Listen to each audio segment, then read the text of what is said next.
وعن عمر بن الخطاب رضي الله تعالى عنه قال قال رسول الله صلى الله عليه وسلم إنما الأعمال بالنيات وإنما لامرئ ما نوى فمن كانت هجرته إلى الله ورسوله فهجرته إلى الله ورسوله ومن كانت هجرته إلى دنيا يصيبها أو امرأة يتزوجها فهجرته إلى ما هاجر إليه متفق عليه۔ حضرت عمر بن خطاب رضی اللہ تعالی عنہ سے روایت ہے، وہ یہ فرماتے ہیں کہ جناب رسول اللہ صلی اللہ علیہ وسلم نے فرمایا،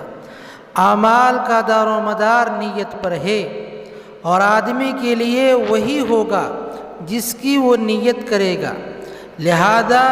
جس نے ہجرت کی اللہ اس کے رسول کی طرف تو اس کی ہجرت ہوگی اللہ اس کے رسول کی طرف،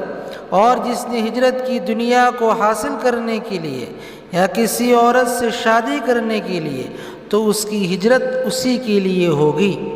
متفق علیہ، یعنی اس حدیث کو شیخین نے بیان کیا ہے، یہ حدیث متفق علیہ ہے۔ خلاصہ حدیث کہ عمل پر ثمرہ اور ثواب ویسا ملے گا جیسی آدمی کی نیت ہوگی۔ اگر نیت نیک ہے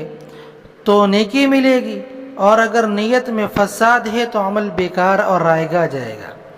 چاہے عمل کتنا ہی بڑا کیوں نہ ہو۔